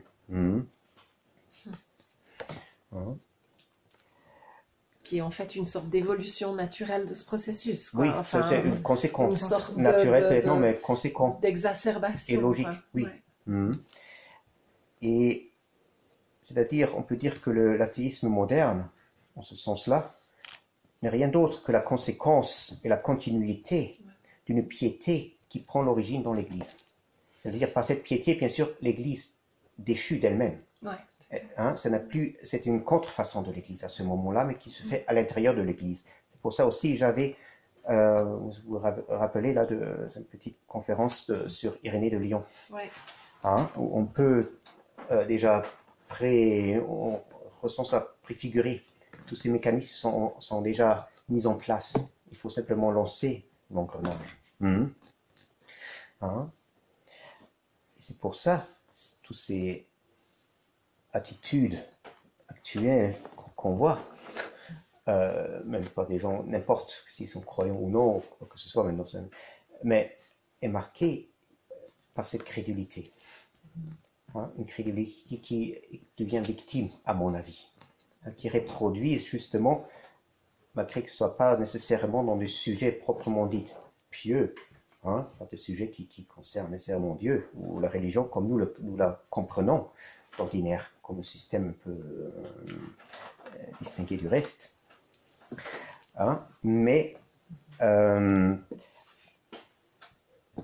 puisqu'il institue toujours une nouvelle forme, une variation de cette image de disparition. Voilà, c'est quelques réflexions autour de ce sujet-là. Je veux pas encore. Je vois là, c'était pas. J'aurais dû un peu peut-être retravailler ça avant de vous le présenter. J'espère quand même. Oui, intéressant, mais j'espère que c'était aussi assez compréhensible, parce que c'était quand même un peu embrouillé parfois. Pardon, mais je l'avais écrit en hâte hier. Je ne sais pas. On a déjà 1h30, un peu plus qu'on a parlé. Voulez-vous qu'on arrête ici ou qu'on fait encore le reste là de la dernière session sur l'Ecclésiaste? On peut expliquer clairement, moi je ne suis pas fâché, ou je ne sais pas si vous êtes trop fatigué un peu, parce que c'est difficile de me suivre. C'est exigeant, mais c'est très intéressant, c'est très stimulant. Oui, mais c'est trébuchant. Ouais, Je trébuche, hein, et pas le but là, et c'est un peu parfois pas très clair. Donc, si vous me dites que vous préférez qu'on le fasse une autre fois, c'est bon pour moi. Peut-être. Bon, d'accord. Comme ça, on sédimente ça d'accord. déjà. Ou si vous avez des questions, on peut aussi c'est vraiment discuter, super. n'est-ce pas? On peut Très aussi intéressant. discuter, si Ouais. vous voulez. Hein, je ne sais pas s'il y a des Des questions ou questions. des objections à faire, alors, comme vous voulez. J'aurais peut-être une petite remarque. C'est Oui. plus une observation. Enfin, Oui. il me semble que tout ce qui est décrit dans ce chapitre de l'Apocalypse, Oui. ce dont vous venez de parler, on le trouve exactement en termes très voisins dans le péché des origines, dans la chute des Oui. origines, puisque le fruit a cette fonction finalement à la fois de d'étonner, de stupéfier, Oui, c'est à soi. tout à fait, oui, c'est séduction aussi, oui. Voilà. Tout à fait. Il me semble également que on peut effectivement parler de prostitution du secret du cœur. On peut aussi utiliser peut-être quelques autres notions qui sont toutes, si on les associe, ça donne une idée, il me semble, un peu plus précise, comme peut-être galvauder, Oui. comme vulgariser, c'est-à-dire finalement à donner au premier venu, ou à donner d'ailleurs à quelqu'un d'autre, Oui, à Dieu lui-même. Et sans doute, me semble-t-il, ça évoque alors la notion de jalousie de Dieu, il est jaloux, dans le sens où, par cette jalousie, quelque part, ça traduit le fait qu'il veut garder pour lui, d'une certaine façon, si je puis m'exprimer en termes très simples. J'ai mal entendu. Pardon, qu'il veut? J'ai mal. Il veut garder à lui. Garder. Il veut garder pour lui en termes très simples ce secret du cœur. Oui, tout à fait. On peut dire ça comme ça, peut-être. Oui, hein, et il faut savoir que pour cette jalousie, justement, hein, par cette jalousie, elle est très liée si on regarde dans l'Exode, la révélation à Moïse, n'est-ce pas? Je crois que c'est un des premiers endroits où il parle de la jalousie de Dieu. Hein, je suis un Dieu jaloux qui dévore et qui dévore. La vision de Moïse seulement au Sinaï. Hein, cette jalousie, elle a toujours un aspect où elle consomme ce qui se dresse contre Dieu, n'est-ce pas, contre son, justement, il y a même je crois que c'est dans les Proverbes, ou dans le Siracide, où il dit que la jalousie de l'homme ne peut pas être éteinte. Elle brûle, hein, qu'on est un moros insensé si on excite la jalousie, puisque la jalousie du mari, elle va jamais s'éteindre. Hein? Et justement, cette effusion du cœur, elle provoque ce qu'on appelle autrement aussi la colère de Dieu. Une jalousie qui va brûler et détruire, hein, autrement ceux qui adversent. Hein? Et justement, c'est pour ça que elle va détruire toujours, à chercher à détruire cette image de disparition dans le cœur duquel réside justement cette idole, qu'on a institué cette idole. Hein? Et l'homme qui se donne là, il ne va pas s'évader. C'est ça où lorsqu'on a institué ce circuit-là en nous, quand nous sommes vraiment devant notre existence à cette image, à ces circuits, hein, notre vie est le germe de l'enfer. Hein. Elle peut être peut-être bien confortable en certains temps, on peut bien s'illusionner au-dessus, mais en principe, on a déjà allumé la jalousie de Dieu. Et c'est une question de temps quand cette jalousie va vraiment s'embraser. Hein? Et si on n'a pas là une base qui est capable, justement, c'est pour ça on dit il faut quelque chose qui puisse passer à travers le feu. Hein? Et Dieu, il éprouve comme de l'or et de l'argent, ce qu'il aime, etc., dans le feu. Hein, vous connaissez tous ces endroits-là, et je n'ai pas un nom tellement présent. Et justement, il faut avoir, ou trouver l'or et l'argent qui seuls passent, qui résistent au feu. Et justement, c'est ça la nécessité absolue, indispensable qu'on trouve. Justement, l'or et l'argent, même s'ils sont quelques grains seulement, justement, ce sont ces grains-là que posait le Christ. Hein? En dehors du Christ, on ne le trouve pas. Et si on se fait face à ce feu, ou on allume ce feu, puisqu'il faut allumer ce feu, hein? Ça c'est aussi dans le processus spirituel, on ne peut pas éviter ce feu, il faut même le chercher. Hein? Mais on peut uniquement passer à travers ce feu de jugement si on a la base du Christ. Autrement, on est dévoré, on reste captif comme le diable dans cet enfer que nous sommes nous-mêmes. Hein? Puisque cette image de la disparition, à un moment donné, il va se tourner en feu. C'est ainsi que je pense. Et c'est juste, oui.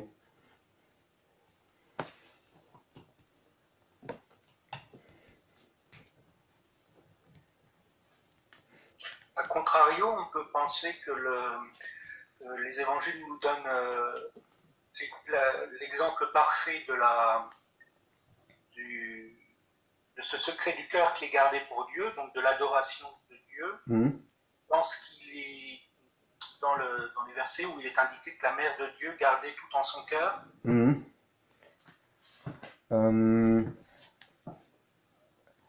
Oui, en tout cas, l'évangile.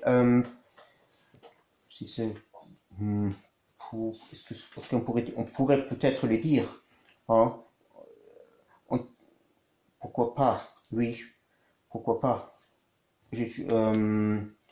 En tout cas, c'est sûr que la mère de Dieu, justement, n'est-ce pas, elle est le prototype, c'est pas une belle expression là, hein, mais le paradigme, l'exemple, justement, pour la virginité, hein, justement, comme vous dites, garder ce secret du cœur, hein, c'est ça la qualité de la virginité. Hein, la virginité corporelle est au second blanc, hein, ça n'a pas trop d'intérêt. Mais la virginité, c'est justement garder intouché et inviolé ce secret du cœur. Et là, bien sûr, la mère de Dieu, elle est le paradigme. Hein, autrement, on n'aurait pas pu donner naissance à Jésus-Christ, au Logos. Hein. Et on peut bien dire, en ce sens-là, que c'est une indication, hein, qu'elle gardait, justement, tous ceux qui lui rencontraient, elle ne le propageait pas faussement, hein, ou elle gardait tous en vue du mystère que s'opérait en elle. Hein. C'est bien possible, oui, j'avoue que je n'ai pas pensé à ce verset, mais pourquoi pas. Je ne le voyais pas seulement dans le sens de garder pour elle, mais plutôt face à des signes. Ce qu'elle en retient, c'est pas les signes, c'est pas une fascination qui pourrait venir des signes qui sont opérés par son fils, mais elle voit dans ces signes ce qui échappe aux autres, c'est-à-dire l'intentionnalité de la kénose. Ah oui, c'est ça. Oui, en ce sens, oui, ça c'est très bien. Oui, je pense que là vous avez raison. Hein. On peut dire que ce que les Grecs parfois ils expriment par le mot logisomenos ou logisin, hein, logiso. Ce qu'on appelle ça parfois simplement le mot. Il n'y a pas de mot qui le traduit bien. On peut dire c'est véritablement elle recueille et rassemble toutes les signes, hein, où le logo, où Dieu justement devient connaissable dans son intentionnalité et est capable de ramener au noyau qu'elle elle-même. Hein. Et là, ces signes, ces différents petits logoi, hein, comme disent par exemple un confesseur, je ne sais pas, hein, prennent leur sens et plus pas un sens abstrait, mais leur réalité. Hein. En ce sens-là, oui. Et c'est là où, dans cette... pardon, je m'exprime mal. Dans cet acte de quasiment ramasser, cueillir, trouver ces différentes logoi partout, hein, que cette force, cette puissance secrète du cœur,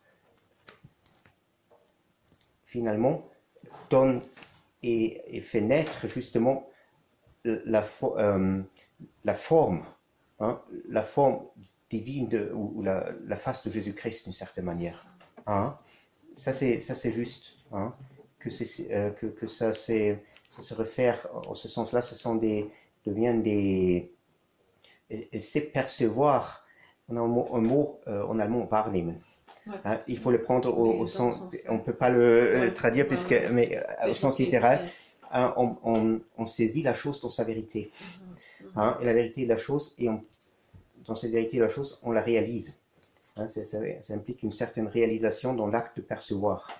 Hein, parce qu'on la saisit dans sa vérité, dans ce qui correspond à son tel qu'elle a été intentionnée au départ.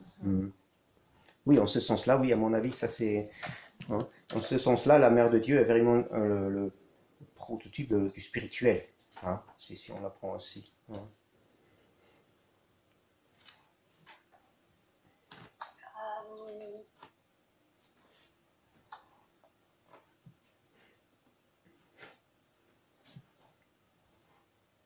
Est-ce que dans Matthieu, dans le chapitre où le Seigneur, dans ce qu'on appelle le discours eschatologique, en fait, dit prenez garde qu'on ne vous abuse, car il viendra beaucoup sous mon nom qui diront c'est moi le Christ. Et est-ce qu'on peut dire qu'en fait, des hommes peuvent se laisser séduire par ces faux Christ? En fait, si ce sont des faux Christ, n'y allez pas. Oui, bien sûr. Parce qu'ils ne sont plus capables de saisir le mystère de l'incarnation et que justement, la foi dans l'incarnation du Christ, ils l'ont tournée en une fausse image. Ils ne voient plus l'intentionnalité aussi de la kénose et ils vont vers ces faux Christ. Oui, bien sûr, puisqu'il dit lui-même, n'est-ce pas analogie. Oui, à mon avis, bien sûr, parce qu'il dit lui-même, n'est-ce pas, je n'ai pas là maintenant, je ne trouve pas l'endroit, mais il dit là que l'Antichrist, ou ce qui viendra, il fera même des signes pour séduire même les élus, si c'était possible. Hein, ainsi, il fait cette restriction, cette réserve, si c'était possible. Hein. Mais les autres, bien sûr, faute, on est là quasiment dans des ornières de pensée qui font qu'on succombe à ces séductions. Hein. Et puisqu'on n'a pas même pas la possibilité de sortir de ces ornières. C'est ça, là on est vraiment dans une prédestination fatale.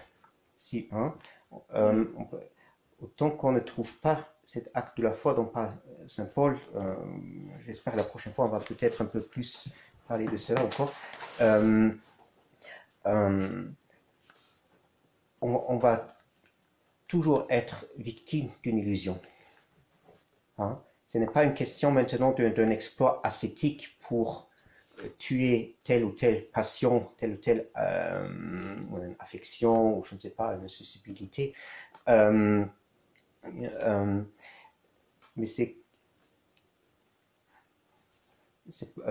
on avait parlé une fois, je crois que j'avais fait mention une dernière fois, peut-être même la dernière fois, c'était quand même une discussion extrêmement intéressante. C'est dans le monde bouddhique, mais c'est extrêmement intéressant, cette discussion entre Mahayana et Nihayana. Je ne sais pas si ça vous dit quelque chose. Hein, et simplement pour faire trop court et simplifier la chose, pour ceux qui ne savent pas trop, donc les Mahayana et l'école, le courant, ou les Nihayana d'abord, poursuivaient un but, disons, d'auto-sanctification, de sanctification personnelle, auto-perfectionnement, hein, simplement, un idéal de sainteté où le propre salut et la propre sanctification est au centre. Hein, tandis que le Mahayana, le grand chariot, disait que le but La perfection consiste à sauver les autres. Hein, c'est plutôt comme Saint Paul, hein, son kérigme, hein, qui se fait participant de la parole divine, hein, en imitant et prolongeant la clémence de Jésus-Christ toujours. Hein. Donc, ce que je veux dire là, en évoquant cette discussion qui joue un grand rôle à un moment donné dans le bouddhisme apparemment, que le Mahayana reprochait aux nihayanists de rater la véritable sainteté, tout en atteignant leur but. Hein, il y a une sainteté où on rate la sainteté. Hein, c'est ça qui est... et justement, donc, c'est-à-dire c'est encore un chemin de sanctification qui peut-être par des moyens ascétiques, et c'est quoi que ce soit, puisse tout à fait atteindre un certain niveau, un certain but spirituel, mais il ne s'est pas délié d'effet de cet circuit, disons ce que j'appelle ici cet établissement de cette image de disparition. C'est ça qui lui reproche. C'est-à-dire qu'il n'a pas atteint le fond, disons, christologique, hein, et qui est la seule marche pour nous en sortir. Hein. C'est ainsi qu'il y a une foi qui se met en service d'un autre intérêt, d'une autre intention. Hein, une intention qui, bon, dans l'Apocalypse, radicalement décrite comme une bête. Hein, ça, c'est bien sûr, c'est net ce qu'il dit. Hein. Mais dans la vie, les choses ne sont pas aussi claires souvent. Hein. Ce qui semble une bête, ou qui est une bête, ne ressemble pas toujours à cela. Pour nos yeux, au moins. Hein. Dans les yeux de Dieu, bien sûr. Hein. Mais pour nos yeux, c'est autre chose. Très souvent. C'est pour ça qu'on dit que Satan se déguise en ange de lumière. Oui, bien sûr. Il y a plein d'endroits dans la Bible, n'est-ce pas, où ils font allusion à cela, si on est attentif. Hein. Sauf le problème chez nous aussi, que nous avons toujours la tendance de mythologiser ces textes. Surtout, par exemple, l'Apocalypse, c'est le meilleur exemple. On construit toute une mythologie, une histoire, on raconte des derniers temps. Je ne veux pas dire qu'il n'y ait pas des prophéties sur le dernier temps là-dedans. Hein. C'est quand même un texte à plusieurs niveaux et tout. Hein. Mais si simplement on raconte une histoire qu'il y a je ne sais pas maintenant, la bête, la guerre d'Armageddon, etc. Et on trouve la bombe atomique, on trouve le changement climatique, on trouve tout ce qui nous dérange successivement. C'est très intéressant dans les commentaires qui travaillent sur ce niveau-là. Ils trouvent toujours les mots de leur temps dans l'Apocalypse, n'est-ce pas? Alors c'est pas très...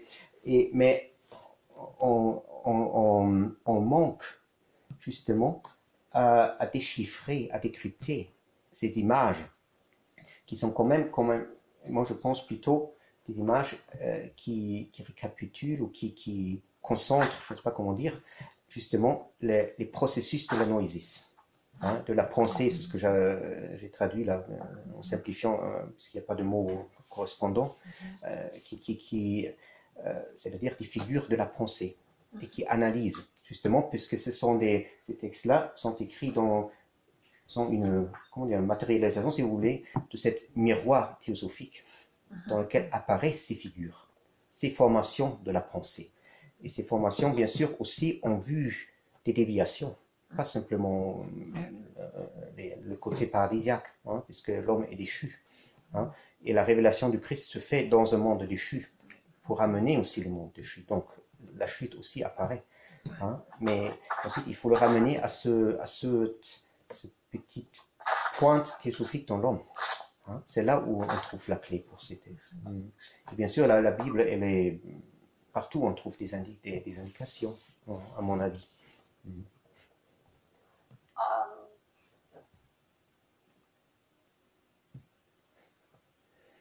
En fait, quand vous avez parlé tout au début, vous avez dit que c'est un point de départ, un peu de réflexion sur ce qui se passe aujourd'hui, sur les attitudes qu'on trouve dans l'Église et aussi la société. Mm. En fait, on peut résumer vraiment très grossièrement que on est sous une dictature d'une pensée unique, mais en fait, on est sous la dictature de notre propre pensée déchue, qui finalement ne peut plus retrouver son origine et qui donc est fascinée par cette fascination qu'exerce actuellement.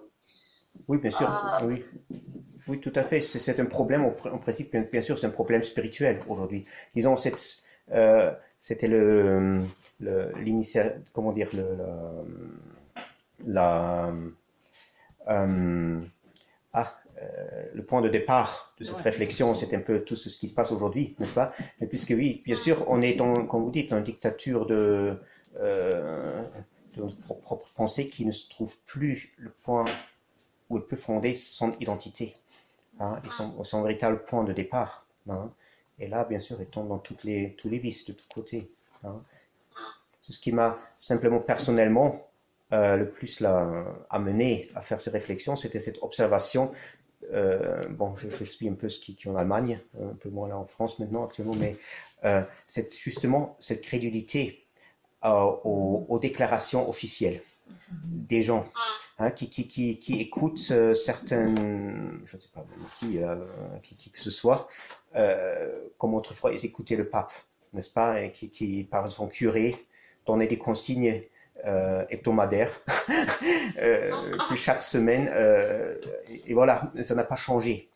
Hein, et tout bien sûr en se déclarant, bien sûr, dans toute la maturité et la hauteur des lumières, etc., etc., etc. Là, les justifications ont un peu changé, mais pas l'attitude. Hein. Et il y a là dans cette attitude des bons bourgeois, une attitude très pieuse, hein, et qui a vraiment un rejeton assez ridicule, hein, mais tardif, à mon avis, justement, de ce qui a on peut dire, l'Église, d'une certaine manière, l'a engendré. Disons, sans équiper une Église, mais vous comprenez ce que je veux dire là. Ouais, hein, ça fait partie de... En fait. Et on n'est pas sorti de cette histoire religieuse déviée. Mais bien sûr, on peut creuser plus profond ensuite là, pour pas rester au niveau des nouvelles quotidiennes. Bon. Super. Ouais. Bon, je crois, si quelqu'un veut, s'il n'y a pas d'autres remarques ou questions, qu'on arrête ici. D'accord. Merci. Alors, je vous remercie pour votre attention, pour votre intérêt.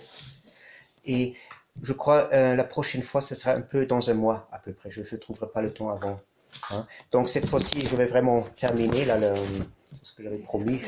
Excusez-moi, je ne suis pas très systématique. C'est pour ça, là, c'est un peu chaotique chez moi. Hein, toujours, hein. Et donc, on va terminer. Et je projette aussi, je suis un peu en train de préparer cela.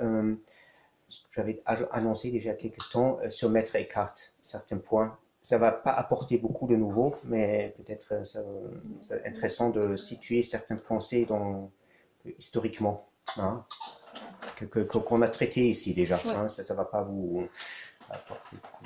Voilà. Merci. Bon, alors, je vous souhaite encore une bonne semaine, bonne fête de la Dormition. Et voilà, j'espère à bientôt. Merci, Père Denis.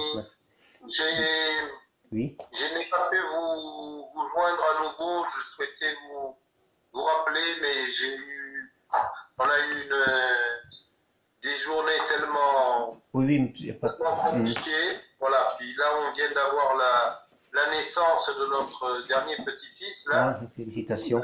Félicitations, oui.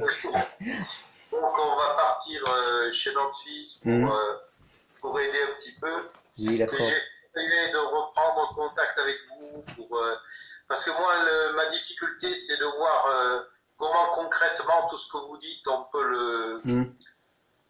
le mettre en œuvre au quotidien. Parce que oui, d'accord. Je vois un certain nombre de choses, mais j'ai du mal Oui, mais vous vous manifestez, hein. Moi, je reste ici en principe, je ne veux pas bouger.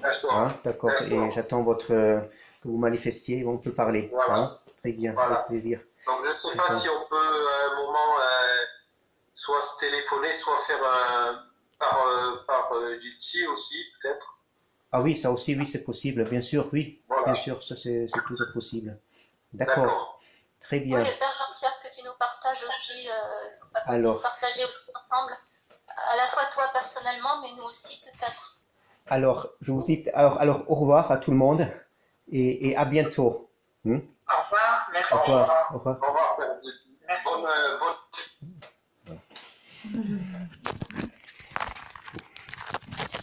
Je vais l'arrêter ici.